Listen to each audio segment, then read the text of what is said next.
coaches are going to tell you this week. You got all sorts of distractions. It's summertime. All sorts of distractions. You have that your whole life. Every day before practice, you'll come with more and more reasons to not go. As you get older, you're going to use your friends, and then you're always going to go, oh, I have homework, and I have a you're always going to have these excuses. You either do it or you don't. You either show up or you don't. And I'll ask you guys, be real honest. You don't have to raise your hand, but answer this to yourselves. How many of you before practice today were thinking a little bit, I don't really want to go? You have to raise your hand, but it's real, right? As you think about it, summer, thank you. Honest man, yeah, it's fair. It's fair. Summertime, your friends are out doing something, maybe they're staying up late, maybe they're sleeping in later. It's just life. It's just real life. It's never going to go away. It's not because of your age. Young guys up to the older guys. But I want to ask you another question right now. Now that practice is done, right now, honest answer, does anybody regret coming? That's the trade-off. Never. Never, ever in your life will you go do a workout and then think, oh, I wish I had done that.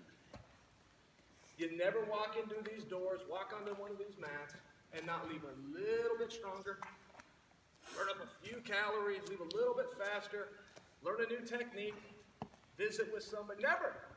That's the trade-off. You have to get in the car before practice so that you can feel the way you do now. Once the hard work's done and it's behind you.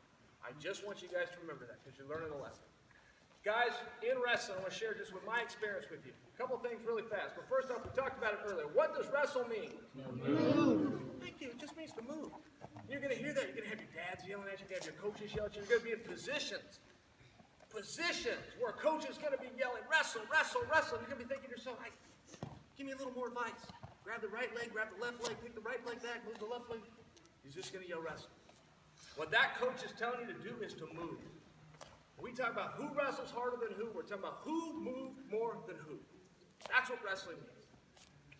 And you guys are going to know this, but wrestling is a sport of tough people. Tough men and tough women. You're going to hear that too. Your dads are going to tell you, your moms are going to tell you, your coaches are going to tell you, you got to be tough. You got to be a tough guy. And you'll buy in. You'll think, I want to be a tough guy. I want to do that. What's that mean? That's another one of those tricky terms, isn't it? What does that mean? Do I have to be a champion? Do I have to have trophies? Do I have to have medals? Or do I have to be a jerk? Does that mean I'd be a... What does that mean, to be a tough guy? I'll tell you what a tough guy is. A tough guy goes hard the whole time no matter what the score is. That is the definition of a tough guy. In your wrestling careers, when you're sitting back in the stands and you're watching someone on the mat, it's somebody you admire and somebody you look up to. I promise you, it'll be somebody who goes hard the whole time no matter what the score is. If they are ahead by 10 points and there's 10 seconds left, they are going hard. If they are behind by 10 points and there's 10 seconds left, they're going hard. They are trying to score on the other guy. They are preventing from their opponent scoring or trying to do so with an effort. That's what a tough guy is. It's not a champion. It's not the big muscles. It's right here. A tough guy will go hard the whole time no matter what the score is. That's what the goal of the sport is. I have to tell you guys something. I have to tell you something about your coach, Coach Roberts here. Coach Roberts and I were roommates. Coach Roberts would probably tell you we were friends, but it made it very hard for me to be his friend because he was somebody I looked up to. And that changes things. When you look up to a guy, it changes things. He was just before me in school. He won everything you could win. He was in every publication they printed. He's the top-ranked wrestler in the country. He was a little bit older than me. You guys know what that's like. So you look up to a guy. I will tell you something he did that affected my life, and I don't just mean that as a wrestler. I mean as a human being. His senior year, top-ranked wrestler in the country, 2 weeks before the national tournament, which will constitute his last competitive match of his life, he did something to his ankle. And I would tell you what he did, but I swear to you, I don't know, and it was 21 years ago. He either broke it, or he tore it, or he did a combination of the two, but in 20 years, he's never told me. And he's never told anybody else, and he never used it as an excuse.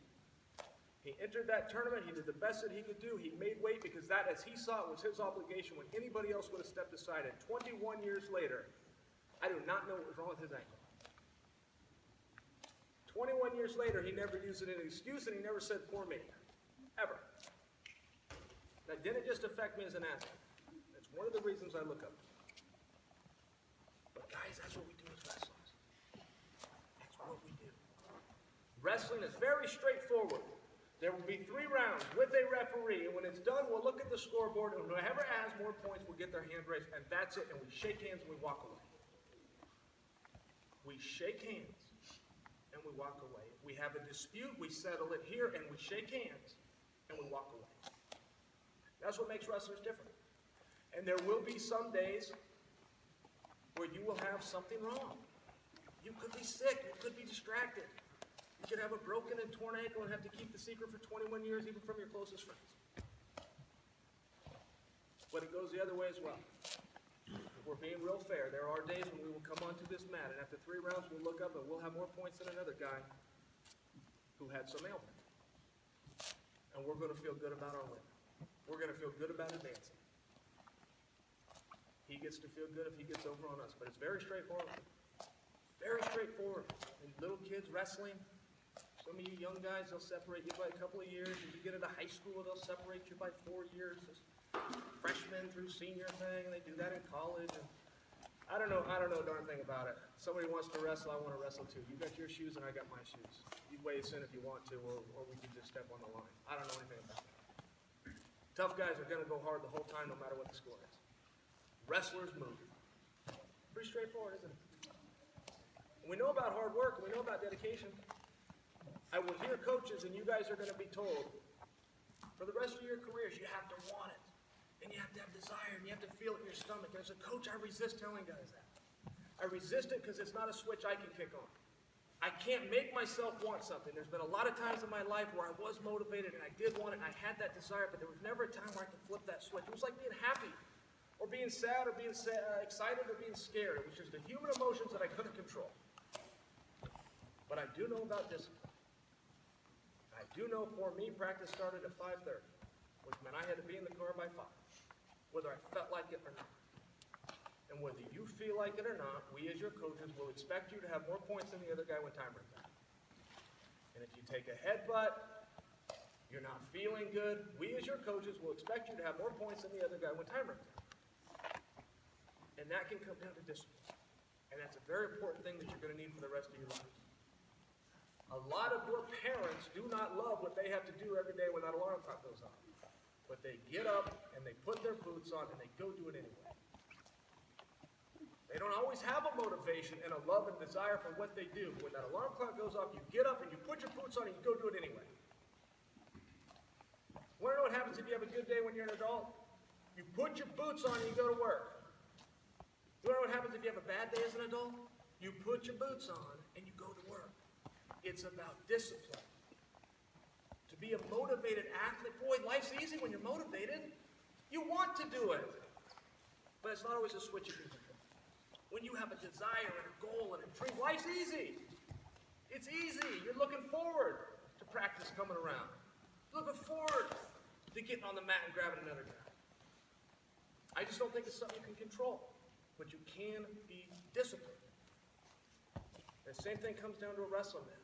I got to get to his leg more time than he gets to mine. I got to get on his head. I got to clear him off of mine. I got to know where the out of bounds is. I got to hustle back to the center. They're just little disciplined things. And those little tiny battles, 1 second here and 1 second there, adds up to a round. And those rounds add up to matches. And those matches add up to tournaments. And those tournaments end up to championships. And those championships turn into titles.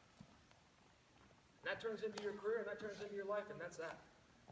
For me, I believe it comes to discipline. I believe that's something you all have. Right here in the summertime, showing up into this room. I think that comes to discipline, guys. I think you have it. I think you're going to hear your whole life about people that need it, want it. Some of you will even sit back and say, wow, what's that like? It's you. We're talking about you. You hear about these hard workers out there. We're talking about you. You are the hard workers. Talking about men and women with goals and dreams. Who are we talking about? We're talking about you. We're talking about tough guys that will go hard the whole time no matter what the score is. We're talking about you. Talking about you. Make sure you reward yourself. Make sure you feel good about yourself. Make sure you thank your parents. Make sure you thank your coaches. And I thank all of you for letting me be here today. Coach? Wow. I do not know how to follow that up, first of all.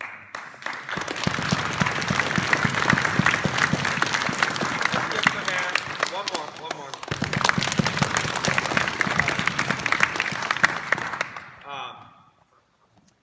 Now, do real quick is we're going to get the little guys in the front right here.